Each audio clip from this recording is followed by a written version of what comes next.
Hey guys. Can't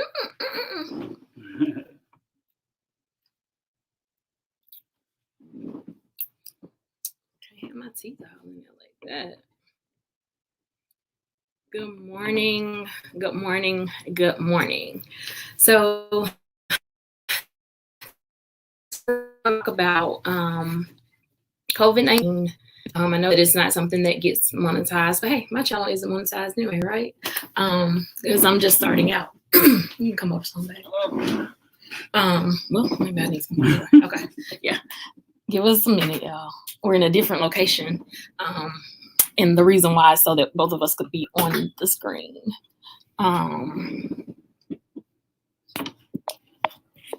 Yeah. Just,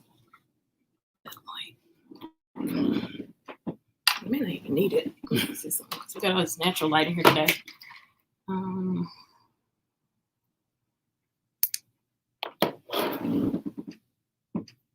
Yeah, we need it. Sorry, y'all. But thank you for your patience. Hey, Angela M. Thank you, love. Let me get on the opposite side of you. Just like this stuff, we should do it first.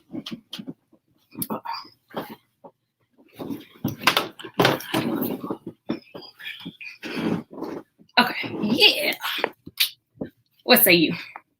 I say you. Okay, gotta turn that off. So we had to do a little bit of finagling. I won't say a lot, to be able to get both of us on the screen and in the same room, because my little spot is small. I want Jason artwork to be in the back for sure. It's in there. Okay. Okay. So I'm Iseashia, and this is my husband, Andre Thomas. And when I say my husband, I mean my husband. I mean his lipstick ain't gonna make it today. I was trying to get Jazzy because I had him on here with you know. The way I wanted to peace to you as well. This morning we wanted to start. We're going to talk about COVID-19. We're going to talk about the fact of us actually having a positive diagnosis in our home, the dynamics of our home, and how we made it through, and some of the decisions that we made. But one of the things that we wanted to do, with it being Memorial Weekend, as well as just the fact that we are talking about COVID, is we want to do a minute of silence. And so let me actually put that up there so people will know what we're doing and won't think they've entered and we're just not saying anything. We want to do a moment of silence for those who have lost their life to COVID, as well as those who lost their lives protecting and serving our country. Yes, yes, and keeping us safe. So give me one moment.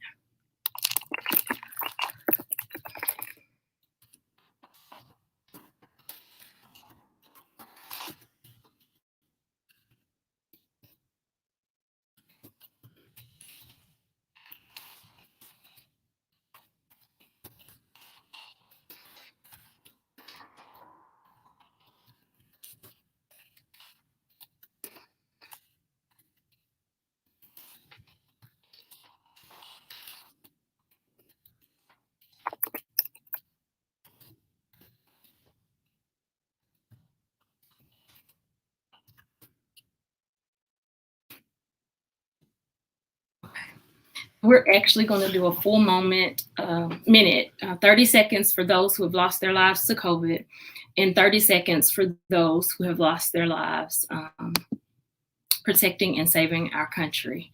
So I got my timer here, and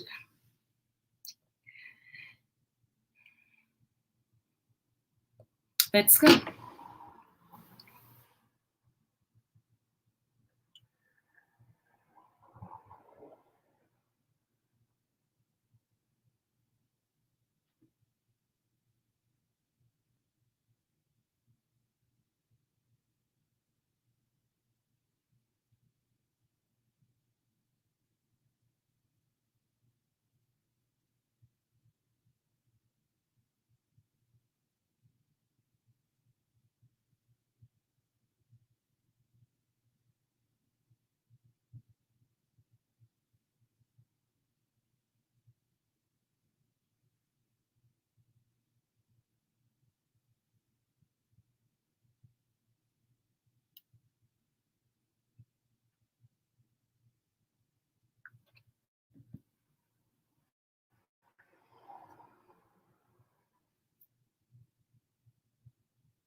Thank you.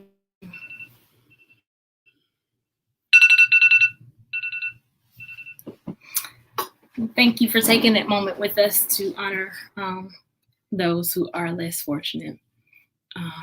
And thank you to those who have gone on that protected us.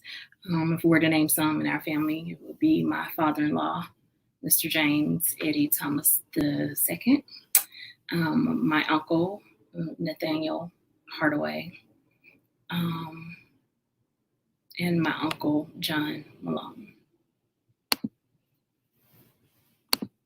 Okay, let's get started. So, babe, do you want to start or you want me to start? I'll Conviction start. laws. Dadgummit. Hold on. Are you guys still there? Okay. Can you guys still hear us? Let me look on my page. This is connection. Oh, it was just the. Okay, go ahead. You're going to start? Yeah, I'll start. Seeing that I'm the shy person and really quiet majority of the times, and this is really out of my element. First and foremost, would like to thank you all for coming in and spend some time with us live here on Iseashia's YouTube channel. We would like for everybody to come in, subscribe, like, and of course share. Today's a topic that is really near to us because we've recently gone through the whole COVID-19 situation, and we realize how vulnerable we are, even though we live in a society where we kind of think that things will not affect us directly a lot of times, but we found ourselves in the middle of the storm of the hurricane, the tornado, whatever you would like to call it. But it was something that really altered the way of us living, thinking, and even going forward, how we would participate or not participate in certain things, and how we would just be cautious and more mindful of the things that we do. And so that's what we want to share with you today, some information around that. And hope you guys stay in and, kind of chime in with us and, have an open discussion that we can all learn and grow from, truthfully. Okay.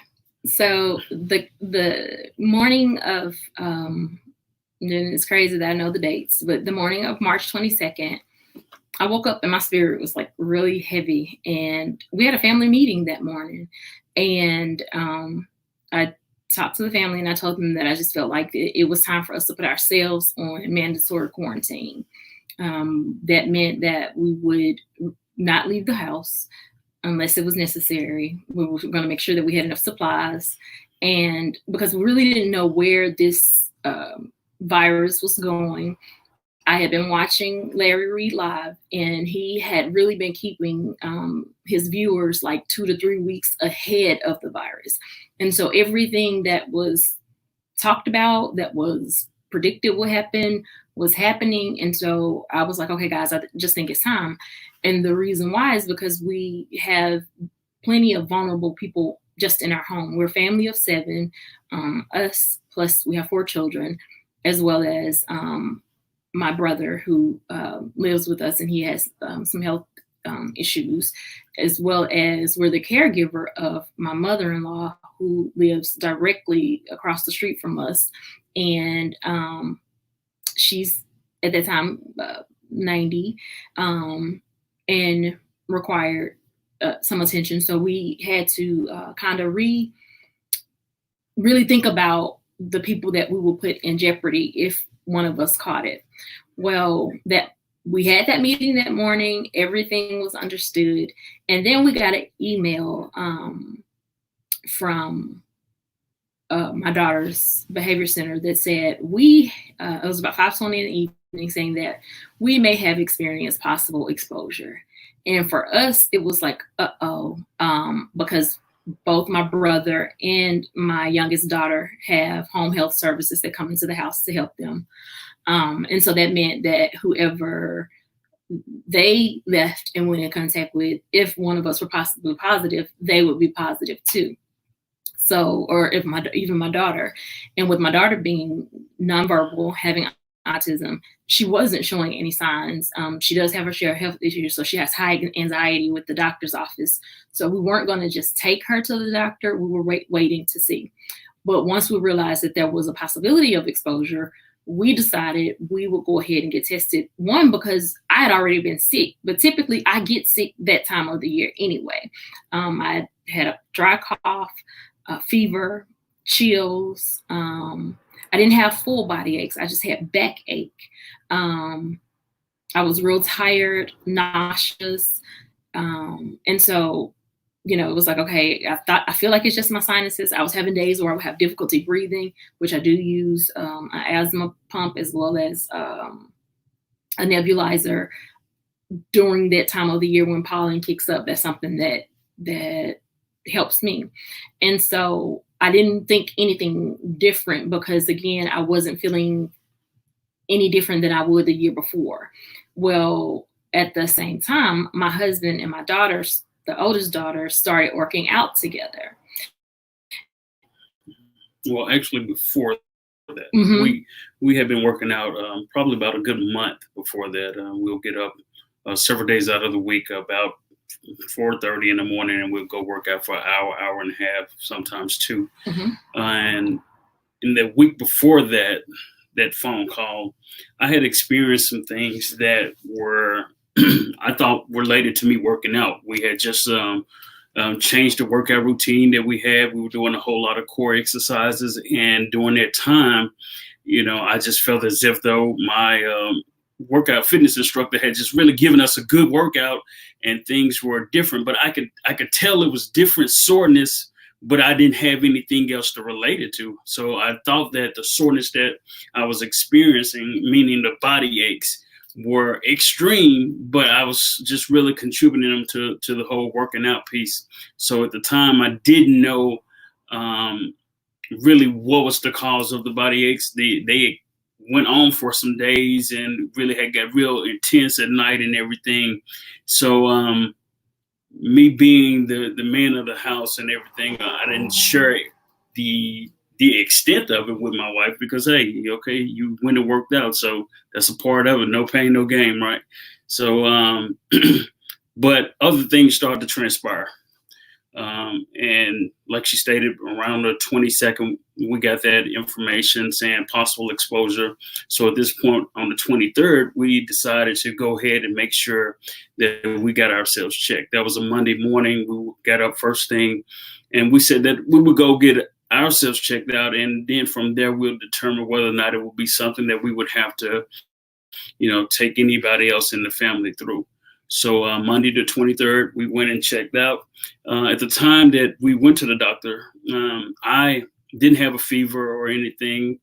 However, Aisha had a fever. She had a temp that was over 100. Now, before that, I had some low grade types of, you know, your 99s, never did reach 100 type of fevers. But once again, just didn't really put any credit towards anything else other than the season and me working out. So lo and behold, on that date. Well, you wanted that. It was the Thursday because you were hurting real bad. You suggested, actually suggested before, like the Thursday before, maybe we need to go get tested because he knew he was working out, but he was hurting, I guess, more. It was just different. You know, it's hard to explain now because some of the dynamics of the house, you know, sometimes I'm spending time with my mother opposed to being here at the house. And one particular evening, you know, the pain was so intense, I never went to sleep that night. You know, and I know you probably think like, well, that should have been a sign. But once again, you know, I'm just thinking more so because this was at the beginning of stages of the pandemic. Now, being visible or signs of multiple people having it here in the United States. This was right before, you know, we're still looking at all the other states. And I think at this point, the only confirmed signs that we had in the state was up in Washington State. And I hadn't been there. So, you know, I just really didn't know what the situation was. So, you know, I did think, I'm like, well, babe, do you think it's something that I should probably go get checked out or we should go get checked out? And we was like, well, we'll see. how it goes through this weekend. And lo and behold, after us having the family meeting Sunday, and then all of a sudden we get this email saying that, hey, you guys could possibly have been exposed to it. So from there, we made that decision to go ahead and get tested Monday. You're doing good. Okay, well, thank you. So Monday, it was a stream of events that took place, from one thing of us getting tested at Baptist Hospital, going through the drive-through, or we contacted our primary care physician and tried to see if we could set up an appointment to go directly to them, which they did set up that appointment. So we were able to go straight there.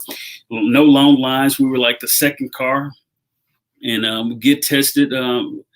As I tell everybody, the most excruciating 9 seconds, 10 seconds that you ever have in your life. Somebody playing in the back of your brain feels like it.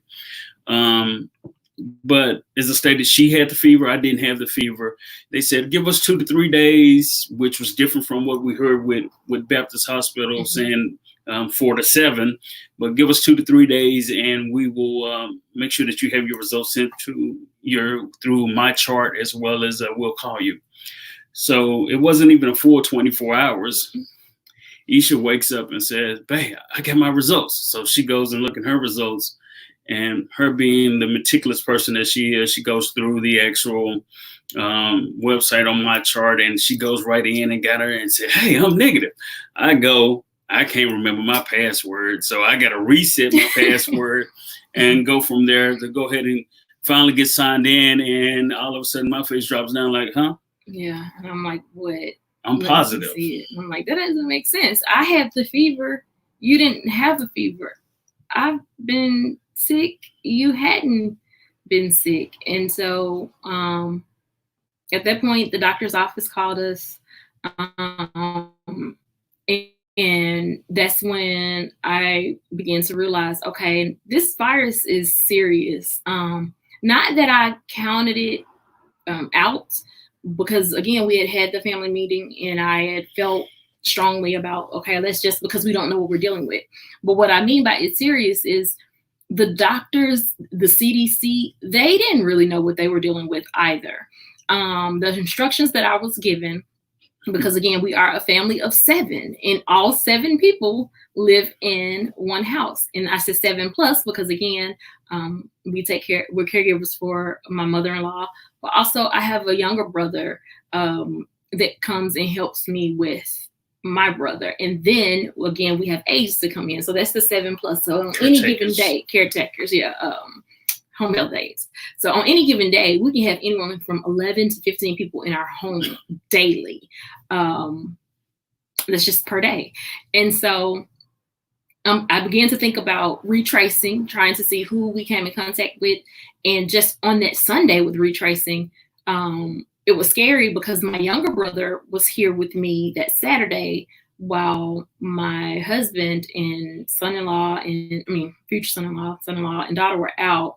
And thank you, Angela. Hey, Aunt Benita. Hey, information man show. We're going to put up the link for you guys to ask any questions that you want. Once we retraced, we realized that when my baby brother came and got my middle brother, they went to my grandparents' house, which my grandparents have passed, but we still say grandparents' house, home house. They went down there, which is Sunday dinner is a usual occurrence. And so most people go to that area for Sunday dinner. So that means if we had the exposure from the center, then that means my younger brother was exposed simply by coming to our home and hanging out with me that Saturday, which gave him direct exposure to somebody that was exposed. So he had to be on quarantine until that particular person's test results came back. So when that person's test results came back, their test came back negative. And it was like, well, okay, where did we get this from? How did it creep into our home?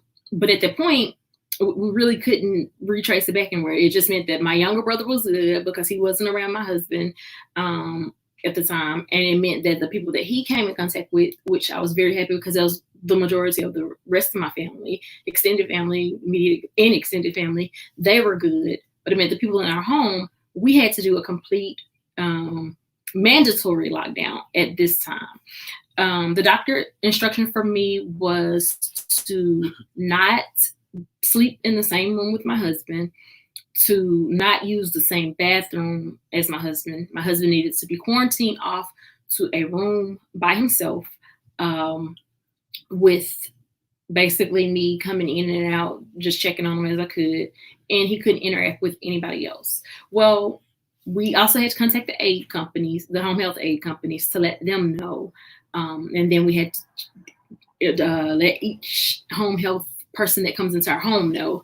And then a few of them made the decision to still try to work. But finally, we had to go ahead and just say, no, let's just not do anybody. Let's get through this time and we'll just take it on. And so, mind you, I'm still a little sick.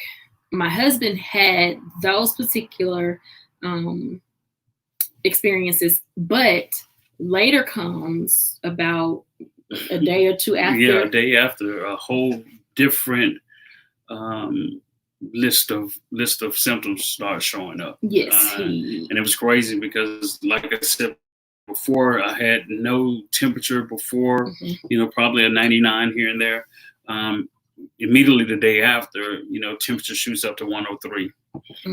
Chills, sweating, still body aches, just a whole lot of different things. At this point, of course, didn't have any appetite or anything, wasn't interested in eating food, but also then came the loss of a sense of smell as well as sense of taste. And you actually lost that before we got the results back. Yeah.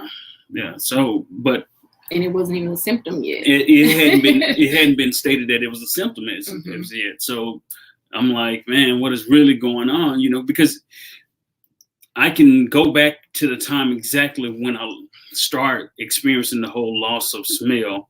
It was I was in Walmart because I'm trying to grab things and do like everybody else, get things for the house. Before this storm hits, let's get everything in the house and let's lock down, and we'll be obedient. We'll stay in the house. We won't go anywhere. We won't do anything because we have what we need. And the best way I can explain this, like if you've ever been pepper sprayed, and I have, but not. That's a whole nother story, whole nother life. So your nose, is just burning so bad. So I'm coming out of the Walmart like I don't know what's going on, but having past experience with like disaster restoration services and everything through different companies I work for, I'm thinking that, well, Walmart's probably ahead of the game, and they have certain air scrubbers that's purifying the air a little bit faster than normal. So it's just different. But, as I drove home, it was just a real bad feeling, a real awful feeling of burning in the nose. And then it went away. But when it went away, it took the sense of smell away. Didn't initially know it, but, things started to taste different. And I'm like, nothing really has any flavor. And then we went from there to nothing has any taste. So I lost the sense of smell, sense of taste, went through, the fever, body chills, headaches, diarrhea, whole lot of list of other things came afterwards, but it's crazy because I still think that I had it probably a week before I got diagnosed. And the week before wasn't showing like heavy signs, like it was typical sinus type things. So for me, I had already been again watching. I had seen what was going on in Atlanta. I'd seen what was going on in New York. And so our county had just made a decision that if someone had to go to the hospital, they had to go alone. And because of my past experiences with the hospitals in our city, I don't care if it's a regular hospital visit. Nobody goes to the hospital that I know alone. I don't care if I have to drop something, get somebody. Nobody goes to the hospital alone. Nobody is left at the hospital alone because of my experiences. And I've had quite a few experiences in the last 4 to 5 years. And so it was like, no. And so we kind of made a decision about not doing the hospital thing unless it was the very last option. And I had watched this video from a guy in Atlanta that kind of made it through. And one of the things that he stated was that this virus wants to kill you. It wants to make you lay down and take over your body. He said, whatever you do, do not lay down. Do not just rest in it. And so what I realized was you had to have a healthy balance of rest and movement to get through this thing. He said that he felt like his lungs had crystallized and turned to glass. And so I remembered that. And so when my husband, like my cough was dry, which was one of the symptoms. His cough was very productive. It just, he was coughing continuously, nonstop. So I slept beside my husband. I was not leaving my husband in a room by himself because if at any point he stopped breathing, I needed to be right there to administer CPR until somebody got here. I was not going to leave him at a hospital by himself. I was going to be the one hopping right in the ambulance with them, and I wouldn't leave his side, and we're going to figure out what we had to figure out on the outside, but I wasn't coming out until he came out. And so we kind of put those things in place. And there was one, like a 48-hour period, because our youngest daughter already doesn't sleep. She has autism, some sensory issues and some other things. And so she's not a good sleeper. And so I'm the one managing all of that. And I saw this video with 2 nurses that did, I think it's called CPT therapy, where you beat the person on the back and just so that nothing settles in the lungs. So at least 2 times a day, I'm beating his back. Come here, babe, let me beat your back.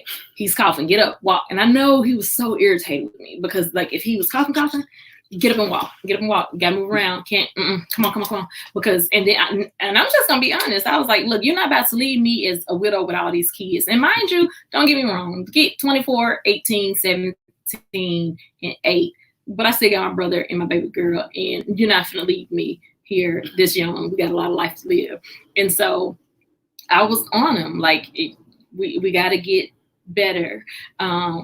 And as he started to feel better, he would do things like sit on the porch, and that was fine, getting some fresh air. But the whole piece was making sure that he just didn't lay in it. If he needed a warm bath, to try to open up his nose. I praise God. I say my baby mama, but our oldest son is my bonus son. But he had to stay here with us that entire time, because his mom was vulnerable and we couldn't take the chance of sending him home. And then he's so smart that he didn't want to be tested, and he had a cough because he has asthma. So he would wait and cough at night and try to hold his cough in the day. And then one day it just slipped out. And I was like, it was too much of a cough for it to have just started. I'm like, what was that? Who was that? I'm literally saying this from another room and nobody's answering. I was like, who was that? And he was like, it's me, but nothing's wrong. I'm okay. Like, no, come here. How long have you been coughing like that? And so it took the oldest child to say, he been doing it all night. I've been saying you need to tell, So it's like, okay, we need to go get him tested anyway before allowing him to go home and possibly expose his mom. And so we had our doctor. I praise God for our doctor, in the way that he did was very thorough. He had told us from the jump that he was not going to release him until he had 2 negatives, whereas our local health department, bless their hearts, as we say in the South, called us 7 days after he tested positive to tell us that if we go out, if we do this, we're going to be fine. Ma'am, I'm gonna need you to contact them people that was at the park because I got this over here. We hadn't been anywhere. You're calling us 7 days later to basically tell us that. I told her that as well. I was like, you're actually a little late in this process. Yeah. Calling, threatening to give you a fine if you're caught outside. Yeah, and so I thank God for our doctor's office. And so automatically we were going to retest at the end of 14 days. We actually extended it to, I think it was 17 or 18 days to make sure that his cough was completely gone. Within that time, my sinus issues didn't clear up. Of course, they only got worse because spring is here. And we went ahead and got the oldest son tested. So his test came back negative, praise God. We went and got tested. His first test, my second test still came back negative. So I was negative. And I slept beside my husband. There was a 48-hour period where I did not go to sleep because I'm literally watching my husband sweat, go through shirts, go through clothes, trying to get him up, tell him to go walk, making sure he's breathing. Like it was real. And so he, once we got past that hump, the hardest part was trying to keep our daughter from him.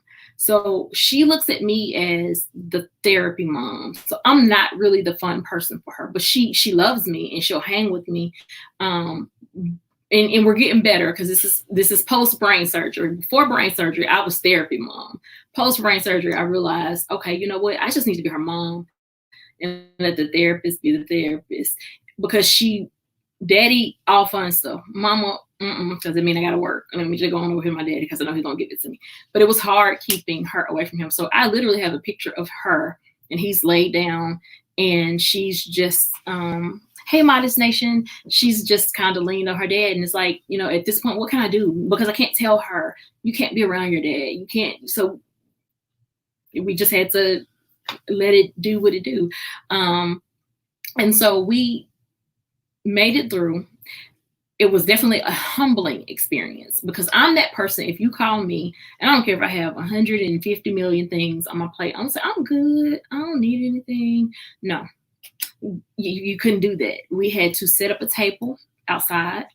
And on that table, the first call I made was to a friend and asked her, can you make, what was it my husband, a lasagna. He wanted lasagna. And and she said, yeah, I think I have one frozen, but if not, she said, I can make this tortellini something and it's close to lasagna. I was like, that's fine. He that's what he said he wants to eat. I want to try it. That's fine. She graciously not only did that, but made lasagna, sent green beans. I've been joking about them closing the liquor stores, and I was like, wait a minute, that's essential because you can't just have folk in the house with no access to wine, no access to that's essential. We don't drink that often. I really don't, but in the times of trouble, you need prayer and communion. Amen. Yeah, amen. And so they put us a lovely package on the porch, and it was hilarious because it was like one of the biggest bags, biggest bottles of Stella Rosa I'd ever seen in my life. And the other, was it a cognac or something? Yeah, a cognac, and with instructions to make him a hot toddy. And the food, and he ate. And when I say he ate so much that I told the kids, look, do not touch this food because he hadn't been eating. And I wanted him to eat. So I was like, don't y'all touch this. Get your little corner. That's it. The little corner. And then you can eat the green beans, but do not touch this food. Then I had my aunts, they sent us stuff from Arizona. My cousin sent us things from Amazon from Arizona. His sisters sent us things. One sister's in the UK. She sent us packages from Amazon with different snacks and items that we couldn't necessarily get here. My brother-in-law, oh my God. So one of the conditions with our mother-in-law is that she has to be watched basically 24 hours a day. And so we're the daytime crew. It's fine. We're directly across the street. We have cameras. We can do what we need to do.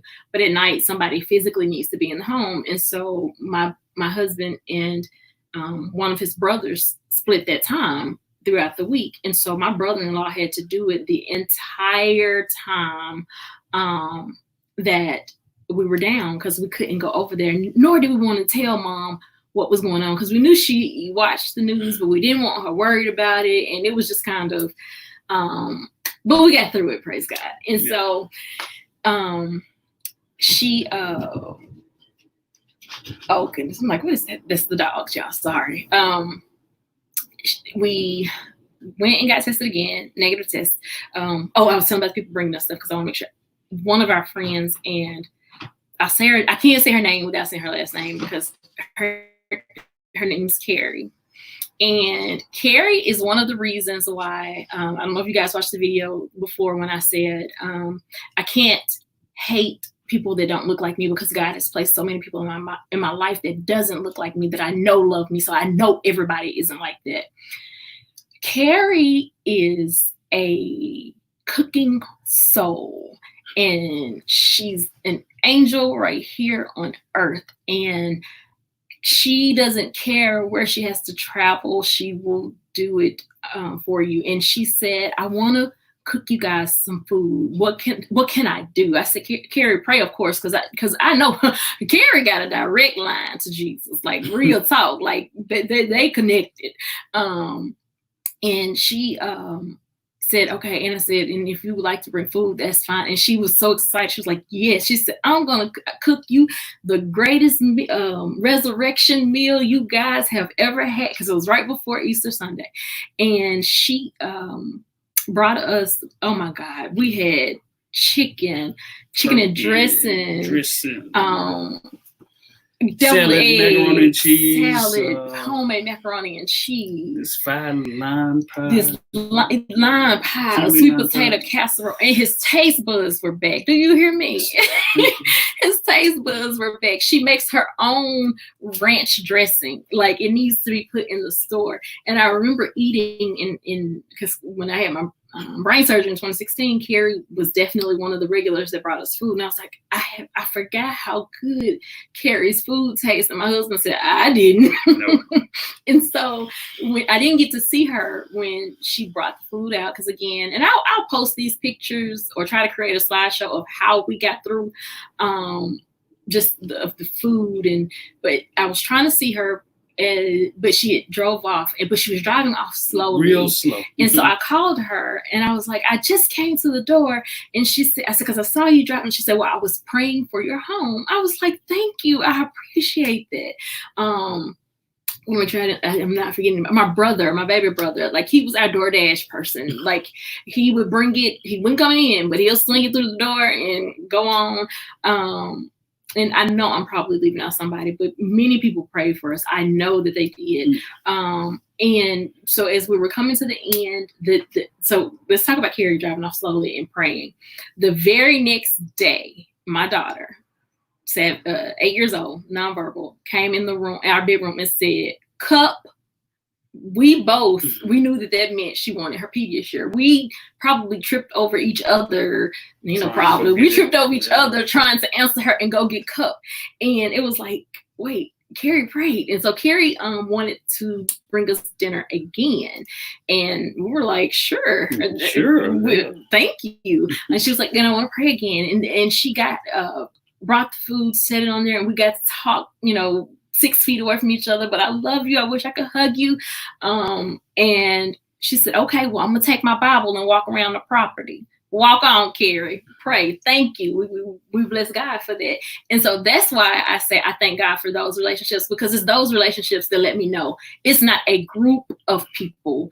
I can't put everybody in the same box. We can talk about the differences, the issues, and it takes people like Carrie who's willing to say, what can I do? How can I help you? How can I help make this issue better? I see the issue. It's not so there are those people in the world, and that's why I have to love. I can't not love everybody. I can't, no matter how it looks systematically, I can't do it. It's not my nature, and that's not how God created us. So getting back to this, so God had to humble me and allow me to accept what was given to me.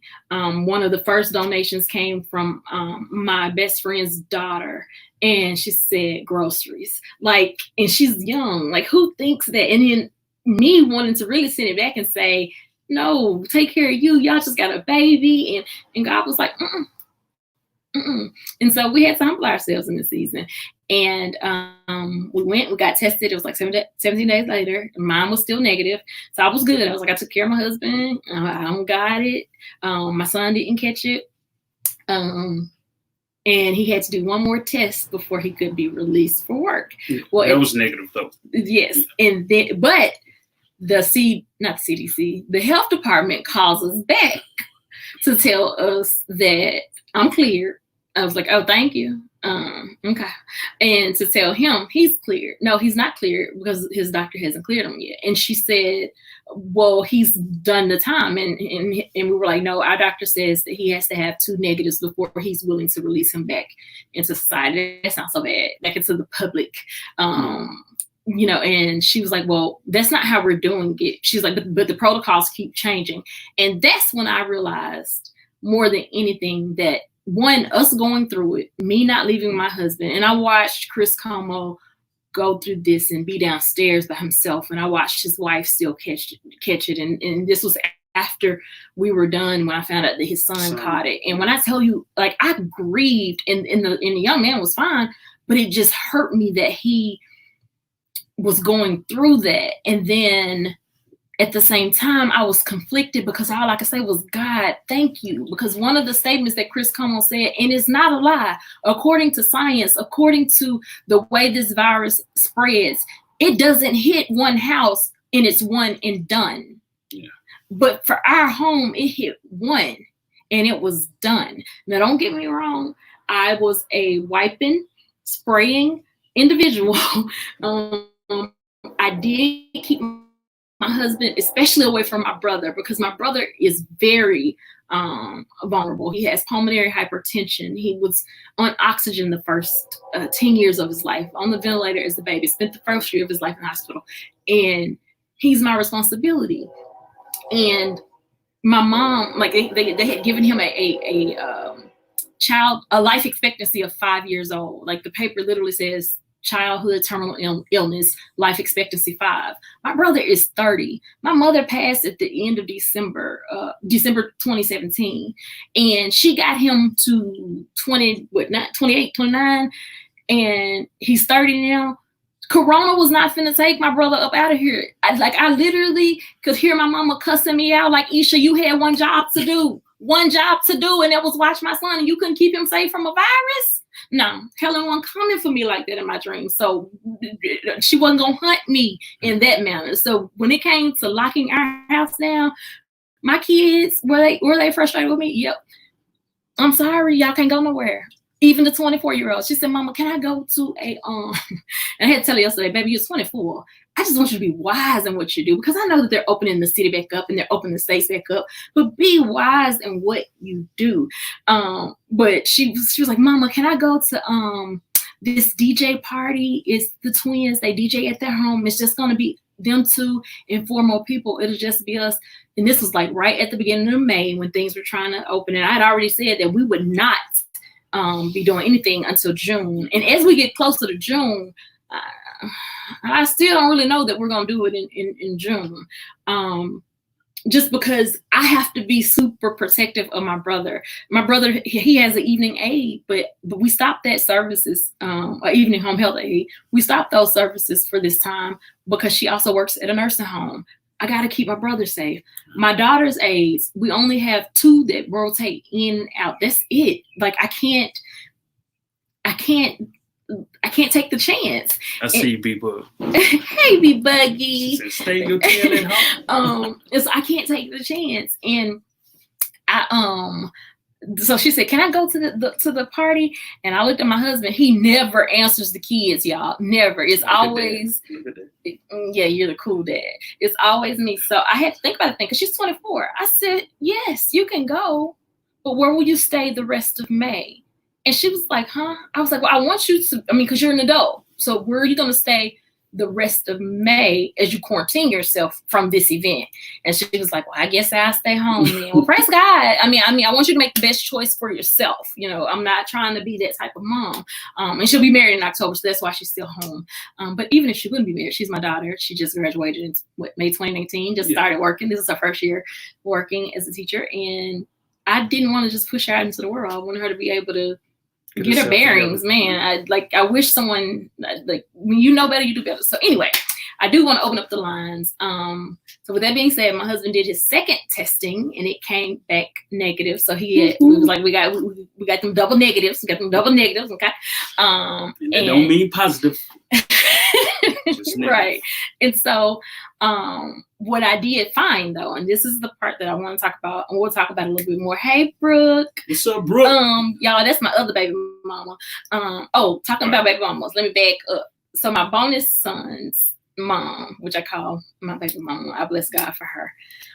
She brought us food. One day she brought us some barbecue from, I don't know who made that, but she just sent a plethora of food and cake. And I know his little sister missed him and wanted to see him, but she couldn't, interact. And so I think I also upload the video of his signing day. He's a 2020 graduate and during this time, so really not having a graduation. So we had to do a Facebook Live signing day kind of thing. But at the end of the day, we figured out how to be positive about the situation that we're in or that we were faced with and how to keep my brother alive. And there's a picture of my mom over there and it's like, Mama, he alive. I did it. Because he wasn't going to, no, Rona wasn't taking my brother up out of here. And I meant that like something else could, but it wasn't going to be Rona. There was some research that I was reading and I implore you guys to go to National Geographic website. They have a whole article about COVID-19 and how it affects the bodies and the different organs and causes them to shut down. Here's the thing that I do want to tell you. Y'all, when it comes to conspiracy theories, my husband often, you ain't got to make the face, often says that I really, really think outside of the box. Like, how does your mind go to this? Before it was ever stated that it was man-made and that it came from a bat, what did your wife say? It was in the lab. Yeah. It could be spread through the air. Yeah. They ain't fooling me. They try to take us out. Yeah. And so when it went viral that Black people can't get it, I was like, when has America ever looked out for Black folk? Don't y'all believe that our blood is that thick that we can't get this virus? And so I think God allowed it to happen to us on the front end because we are two hard-headed people. I'm just going to tell you the truth. And we're a little stubborn too. And so he's more adventurous than I am. Very much so. And so even now, one of the things I'm trying to help myself with is when I go out, y'all, and he'll tell you my anxiety is so high. She said, "Girl, drop that link, honey."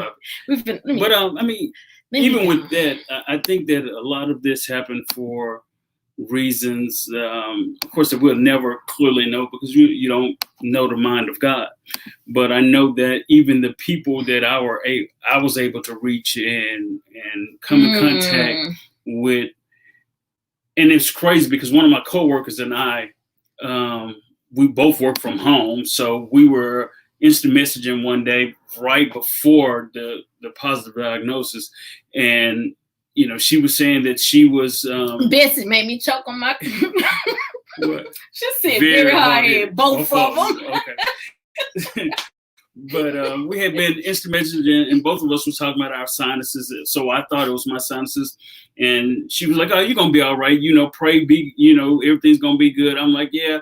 I was like, but at the same time, I serve a God that'll use that as an example for others as well. Always using those as an and example. Then, lo and behold, a week later, I'm that example that I was talking to her about. But I have fraternity brothers, I have friends, I have a whole lot of people, just the old neighborhood, all the people that I come in contact with daily, regularly, or whatever the case, that probably would be believing the hype that Black folks can't catch it, or believing the hype that is something that's, out there, is not over here, or whatever the case may be. Second, bro. It was good in the sense of me being able to go into my group chat with my fraternity brothers and say, look here, bros, you know, it's real. Don't believe the hype. I have it. You know, I'm telling you what I'm going through, and be wise about your decisions that you make and the people that you're going to possibly infect as well as affect with your choices. So, you know, I know that God does all things for a reason. And the biggest thing that I'm just thankful that he still has me here. There you go. You know, so, you know, I'll be more than happy to be the vessel to go out and tell others and say, hey, you know, I still don't know where I contracted it from. You know, it could have been Walmart, could have been Kroger's, and I'm not putting it on either establishment, but those are the places that I were going just trying to get food for my house, you know, for my family, to make sure that we could be obedient and stay home and stay in place. And, you know, like I said, still don't know where I caught it. So I posted it on Facebook, and someone called me that I hadn't talked to and was like, why did you put that on Facebook? And I was like, so people could be aware. Y'all just put everything out there. I said, well, you don't know how many people have already inboxed me saying, I think I have it. Where did you go to get tested? Or I'm positive too. There were people that was ashamed to be positive. And it was like, wait, we didn't even know about this thing. There's nothing to be ashamed about. Let's get the word out so people will know that it is real. And another thing is, we honestly think our youngest daughter, the child that's nonverbal with autism, we think she had it the last week of December and the first 2 weeks in January. Our baby was sick. We don't just rush her to the doctor because, again, we can't get antibiotics in her. So if she has to have antibiotics, it has to be given to her at the hospital with a shot. And so her fever kept spiking. She's very hyper. She was down the entire time, but she was drinking. And so as long as we could keep her hydrated, she wouldn't eat. So we stayed in close contact with the doctor because her PCP knows as well. And that's how we handled it. And it was 3 weeks, y'all. I kid you not. And my baby has had the flu before because I don't do the flu shot. And I won't be doing this corona shot either.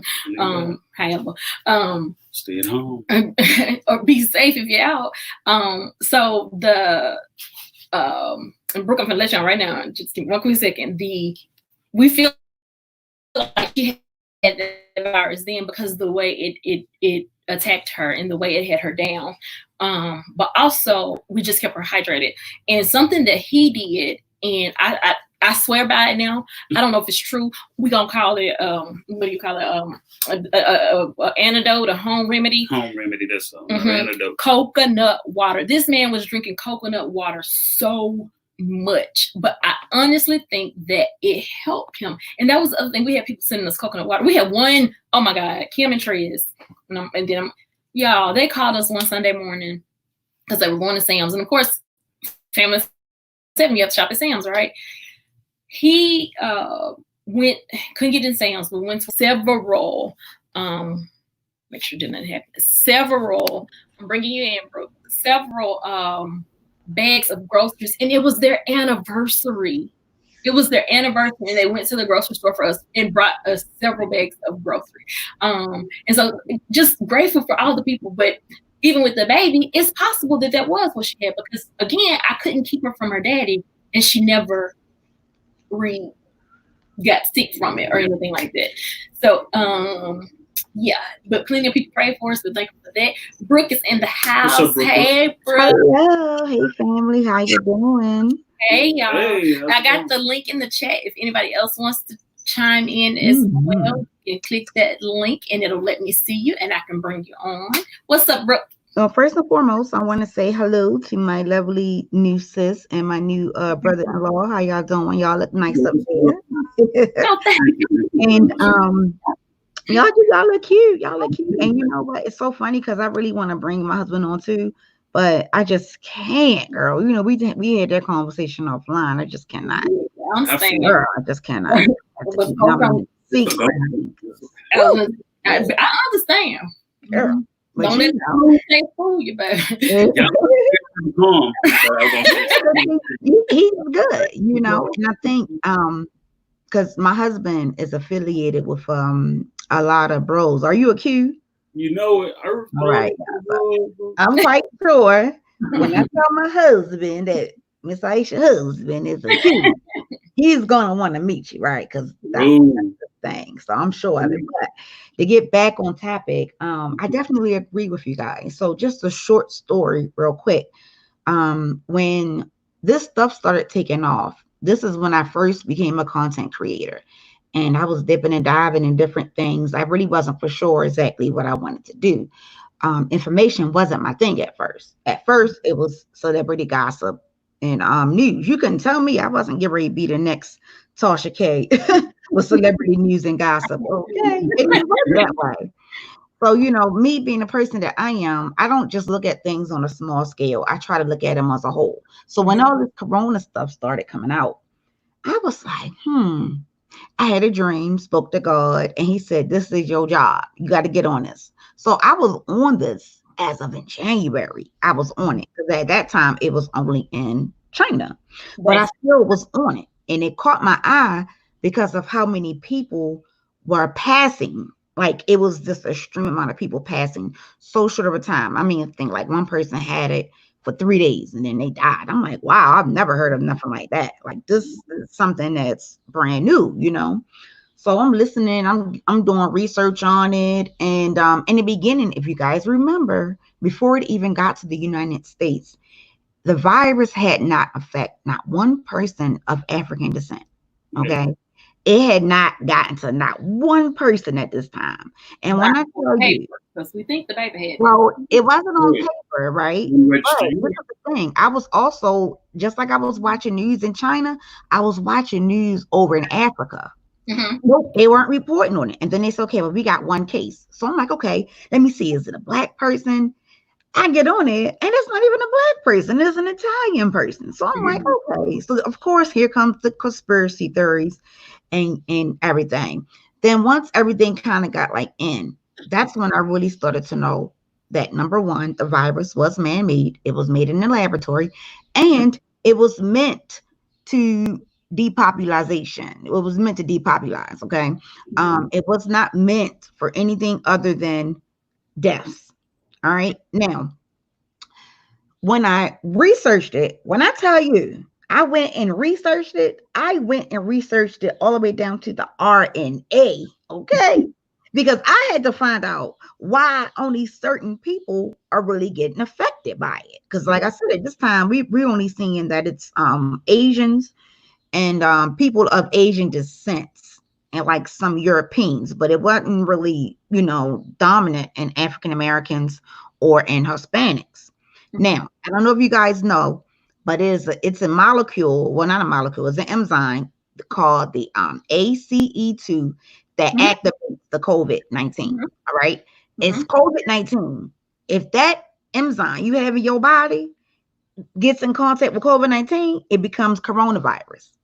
So a lot of people don't understand where those two names come from. And it's definitely one in a sense, but some people could have COVID-19 and not catch the coronavirus.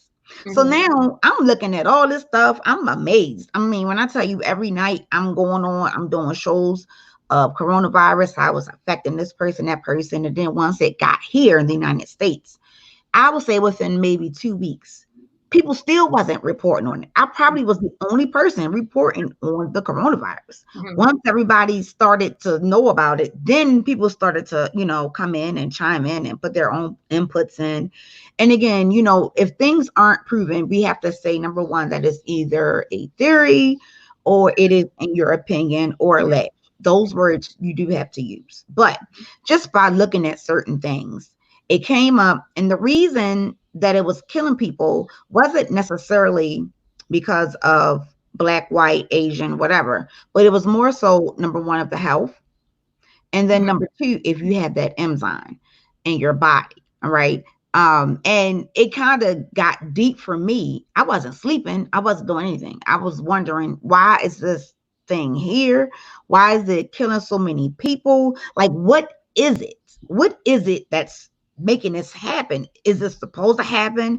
Is this something that is bringing us to another I guess realm, far as in a worldly realm? Is it giving us more spiritual guidance? Like, what is it that's causing for, number one, this large amount of people to perish. And then number two, for it to change society. We're never going to be how we were last year. So we're never going to be like that again. Will it come close? Probably. But now that this coronavirus, and believe it or not, guess what? We haven't even been through the hard part yet. I think we still have some more to go. This winter is going to be tough. It's going to be tough. And now that we know what is going on, how it's going on, we can't blame nobody but ourselves if we get infected at this point. And that's how I looked at it. I know one day you probably heard me going off because I wasn't understanding how you have people on one end who is protesting. They want to go to work. And then you have nurses in the middle of the street crying with masks on and said, I didn't see 20 people die today. And you worrying about going to work. Like, you have to literally choose whether or not you're going to live or die. For me, I'm staying in the house. I ain't going nowhere. I ain't got to work. I'm sitting my ass in this house and doing whatever I need to do in the house. If I have to go out, I'm making sure that I take protocols. But it's not a game. No. Somebody can cough on you and you can die in a week. Yeah. Or somebody can have coughed in the spot. And you just walk through don't fall in that area. Yeah. And so that's my biggest thing too. Like, I know that we worry about our rights, but y'all, America is not finna. When I say finna, that's how you know. That's how you know I mean it. America is not about to take our rights. Like, there are too many white, black, Asian, Hispanic, Latino, Latina, Colombian. We are Native Americans. We are a melting pot in America. Do you honestly think that they're going to be able to take away? I don't care how many bills they pass. I don't care how many. We're not going for that. So we have to change our mind, thought process as to what we actually can control. Now, here's what we can do. And that was my thing, even to the younger generation. I was saying, help me preserve our elders. We need them. I need my mother-in-law. She's 91 now, praise God, but I need her information. I need what she knows. Like this could have taken out, not just in the Black community, but any community, a whole generation of elders who have an opportunity to pass on information that was needed to the next generation so that it could get to the next generation. And then I get the whole, I shouldn't have to wear a mask. Here's the deal with the mask, okay? For me, yes, it's your right not to wear one. It's your right to wear one. How about thinking about somebody else's health, even though you're not worried about your own? Example, VP of the United States, I'm not going to call his name, to go into the Mayo Clinic knowing that those individuals were ill and not have on a mask. You may be thinking, oh, well, I don't want them to feel like I'm afraid of them. It's not about that. It's about showing them that you respect them enough that whether you believe it or not, you're going to cover up to release their anxiety. We're going to do this whole double protection thing.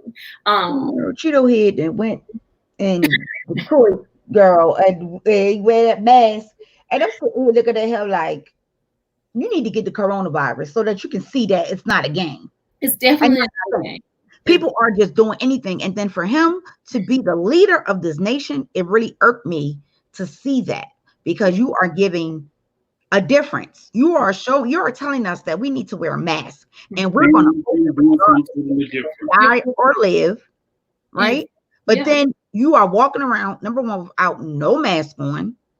Number two, you're not taking this as serious, and you don't care about anybody's lives. This man said, and I quote, if this when it comes in and it gets really bad, he said he is not shutting down the country.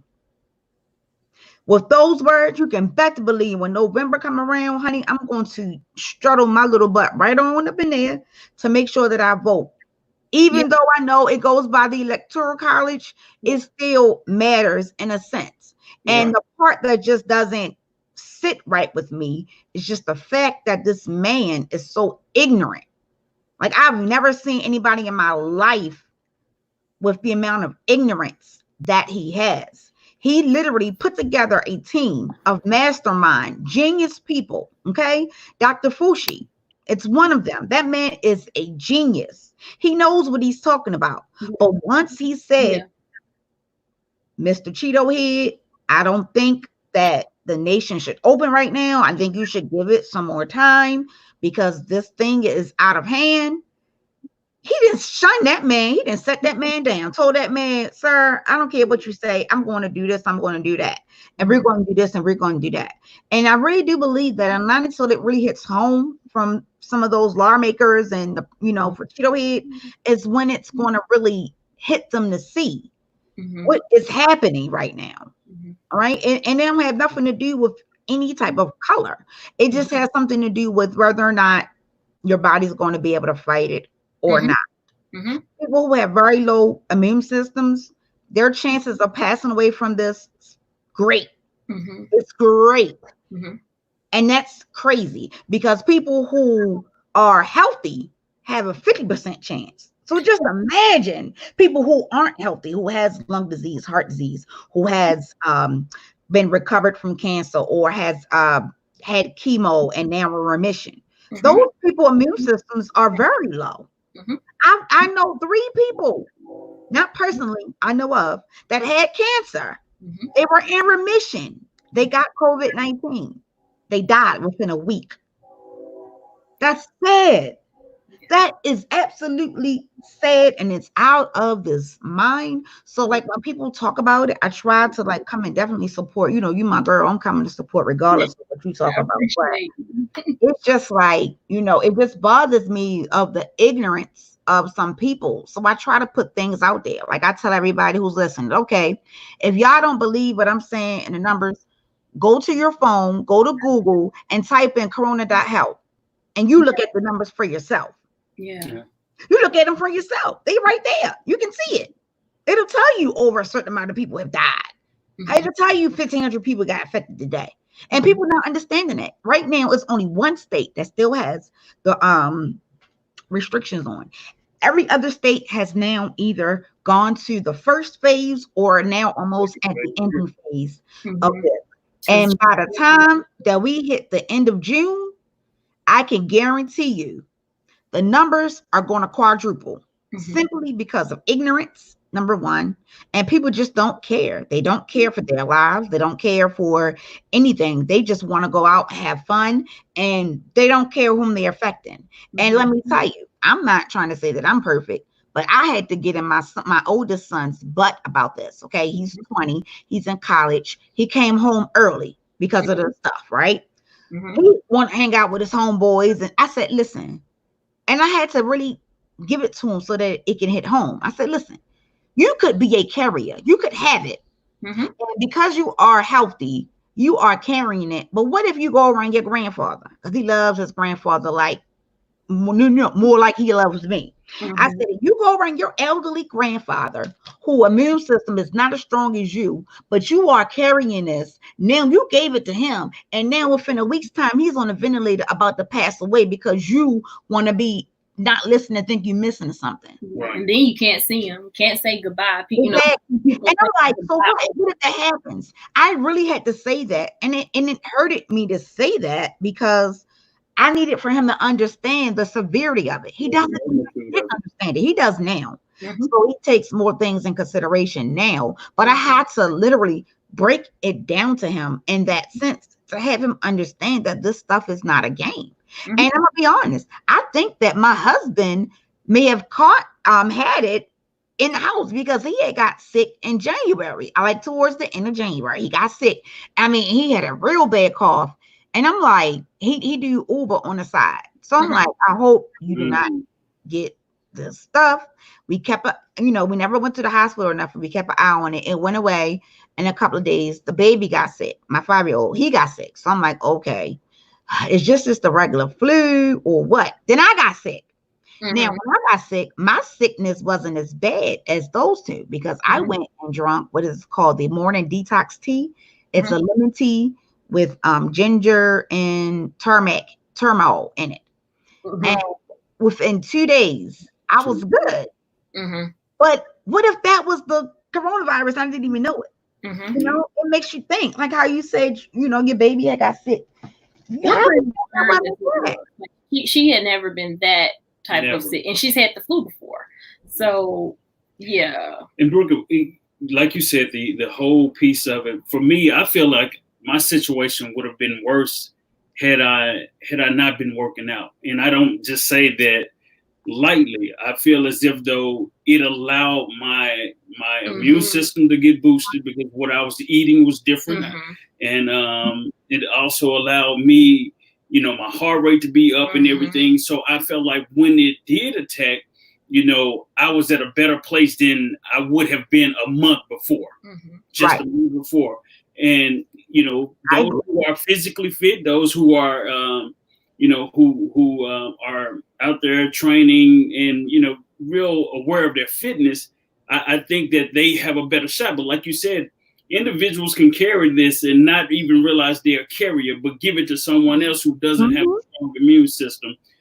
Someone teaching. And I've seen people who are completely healthy. Like there was a wife talking about her husband. He runs marathons and he died. Like his daughter and wife sat in the parking lot at the hospital. And then they went home because they realized that they weren't going to let them in. And she talked to him. She thought he was getting better. The nurse would let him, you know, talk via the iPad. And the next thing we see is a goodbye video of them two and her telling him that she loves him and she's gone. And his daughter, I mean, he's gone and his daughter will never get to see him again. And this is like this young man, like close on the other side of the state, over in Mississippi, who was a barber, owned a couple of different barbershops, and he didn't adhere to the rules. So he was still cutting hair, you know, appointments, you know, individuals calling himself being safe and everything. So he got sick, you know, had a family and everything. He went to the hospital. The last time his wife and kids saw him was when they said goodbye to him in the ambulance.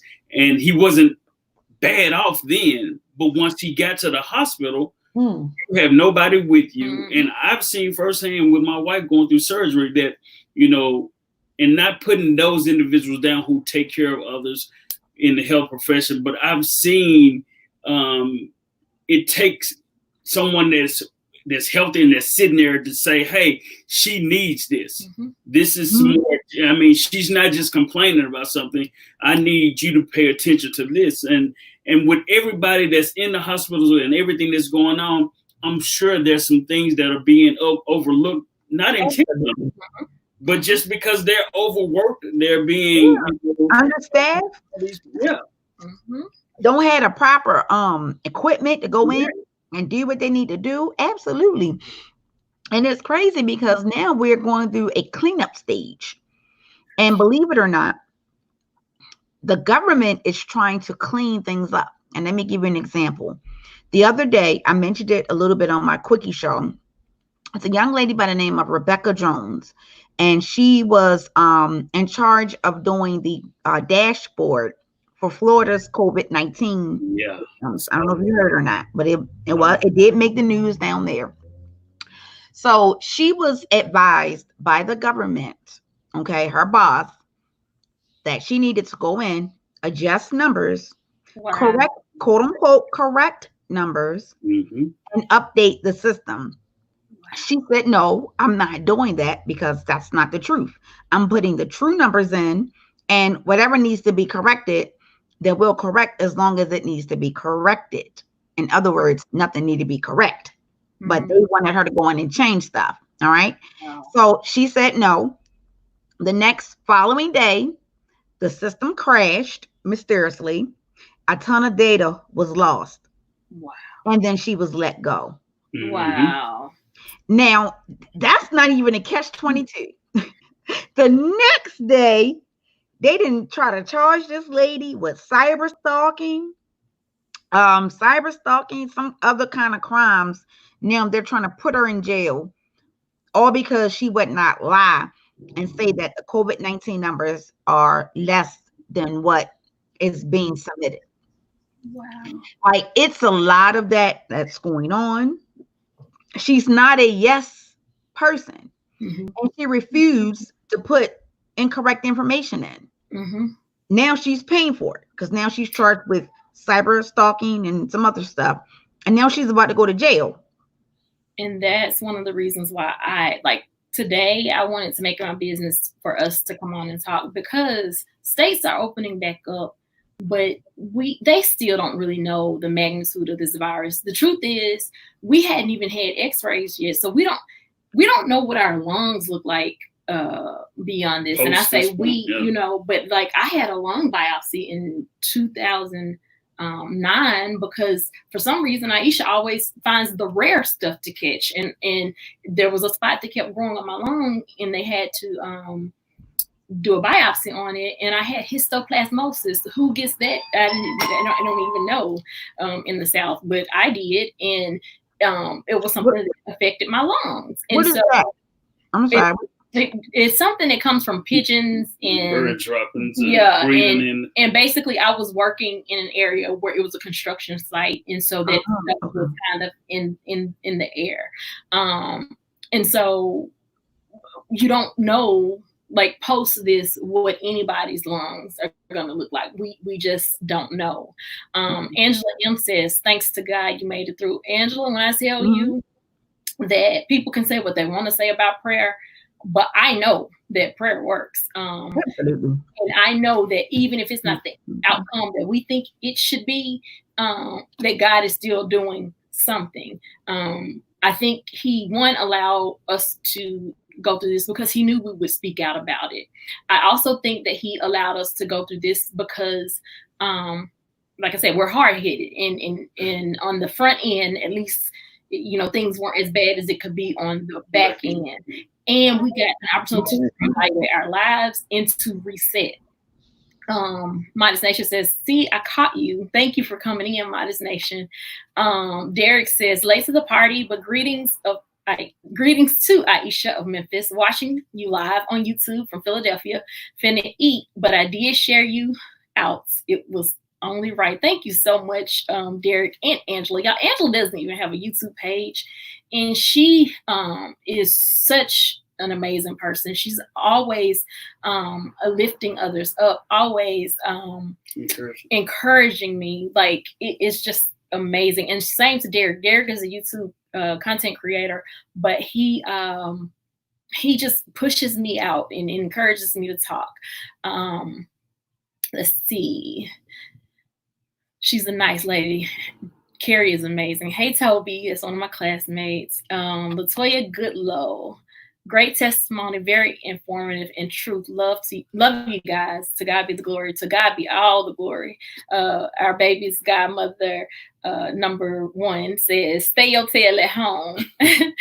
and then Brooke came in speaking. Is it Osa? Hello, Osa.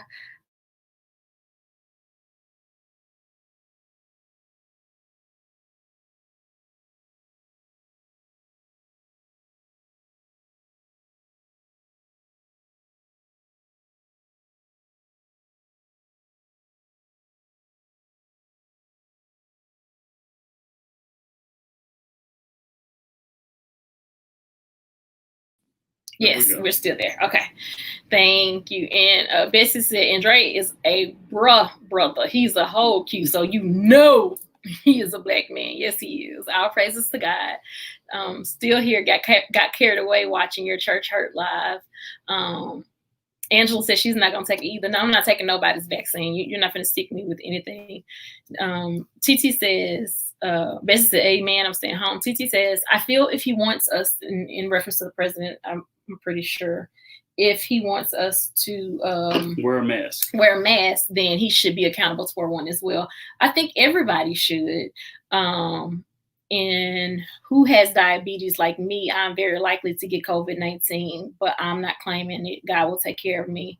Out here in Nevada, they'll start opening places June 1st. There's nothing greater than prayer. Angela, I agree. I actually have diabetes, and I think that's probably one of the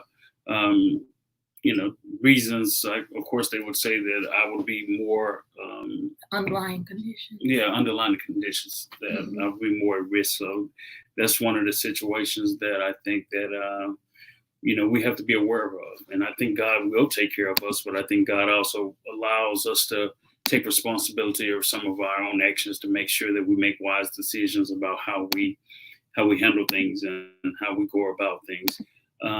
We were talking with Brooke earlier, saying how things will go back and some things will be the same, but I don't think anything will be exactly the same as before. I think we'll try to make it be. I think that people will try to do the same things, but just because you do the same thing that you did before don't mean that you're going to come out with the same results. So what I mean by that is the consequences of our actions can be different. So where we used to go hang out and do this and do that with no thought about it, if we do that now, it's a possibility that you or your loved one can become sick and one of you guys, lose your life even. So you have to be thoughtful, mindful, and not reckless. And I think that through this all, I really, I look back at haven't seen before where we look at countries who like China and things that have had SARS and different. And this is a SARS too. Yeah, but where they walked around with masks, and I was like, man, the whole country is walking around with masks. Can you believe that?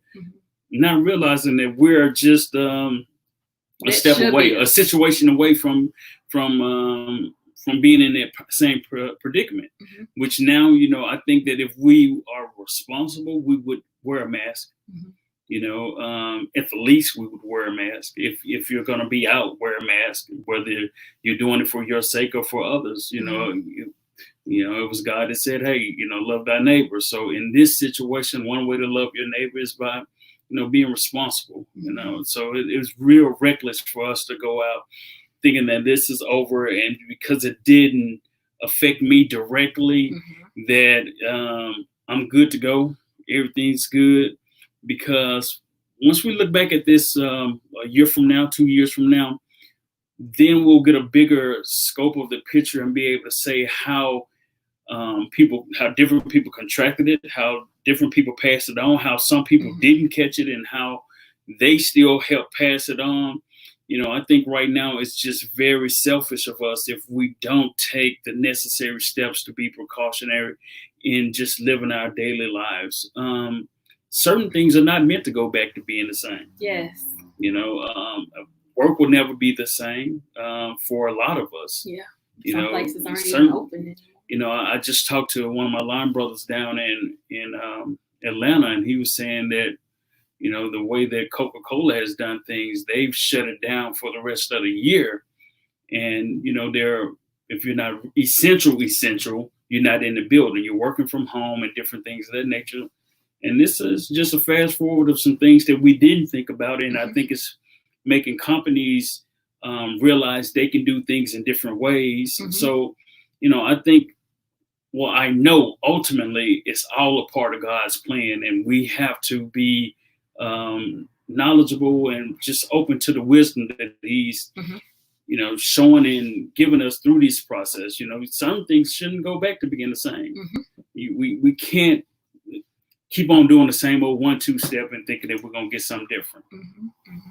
And also take the positive spin is just using this time to take the reset for those of us that could, for those of us who aren't essential workers, taking the time to reset, restructure even our family. Like I remember, Amazon is about to pull up, and it's hilarious because I think they know me by name. The lightning deals, y'all, that'd be so good. Do you ever have Amazon to pull up at your house, FedEx, UPS, and the United States Postal Service in the same day?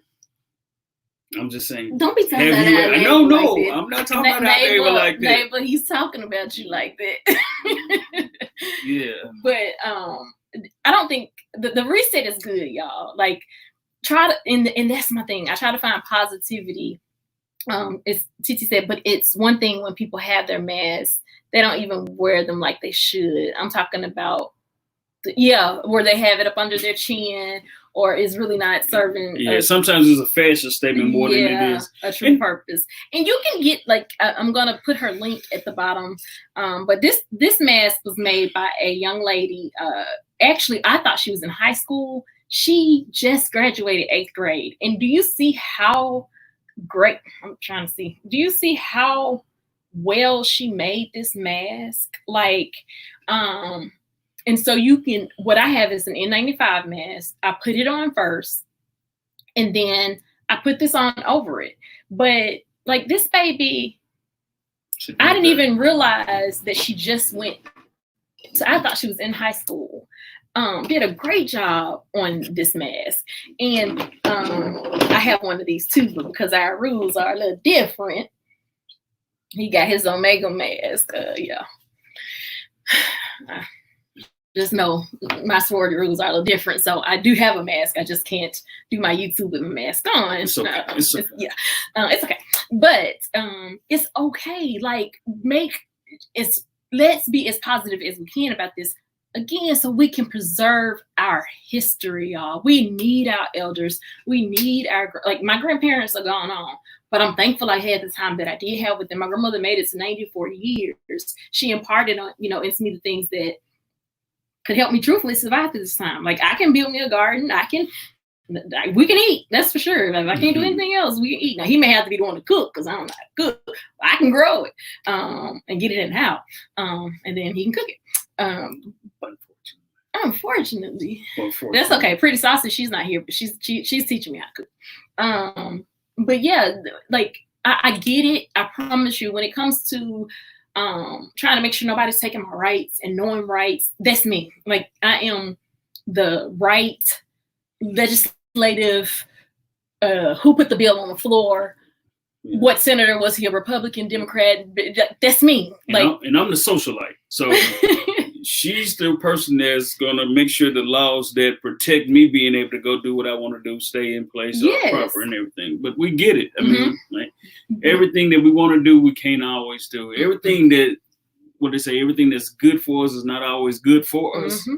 Just because there's actually a Bible scripture. Everything that's profitable, just because it's lawful doesn't mean it's profitable or something like that, or profitable. Best if you're in here, what is this scripture? But yeah.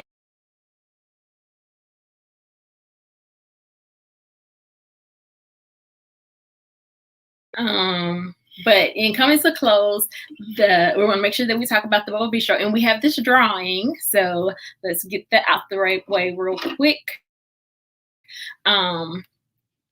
Put my email address in here. Once again, everybody, make sure that you, if you haven't already hit the like button, that you hit the like button. Also hit the subscribe button if you hadn't subscribed, and make sure you share. Also, hey, these lives will be up for you later to go back and see if you missed anything. Just catch up with us and make sure you stay with us. So, I told you that each week that we would do a business, and so we end up doing the Bubble Bistro to try to do some different things, and I still didn't do many different things. I will tell you that the scents that I have on today are Sexy Amber, Narcissist, Jet Setter, and Sweet Tarts, and I smell good. Oh yeah. Do you have on any today? Bamboo Lotus and Master. Okay. And so her link is in the chat. We are going to do a drawing. Let's see here. Yes. Hit the mouse and just scroll up scroll down. Pay attention to the chat that I think Brooke put the link in the chat for the Corona information if you need it. And let's see who our winner is Drum roll, please. This week. Drum roll, please. You ready? Yeah, go. TT, man. TT, you in this thing. TT. So, TT, could you send me your email, please? And I'm going to email you a certificate to the Bubble Bistro. She actually ships out within the United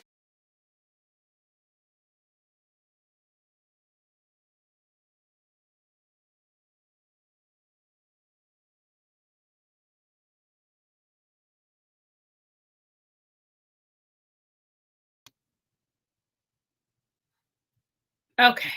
If y'all are still there, we're at the end.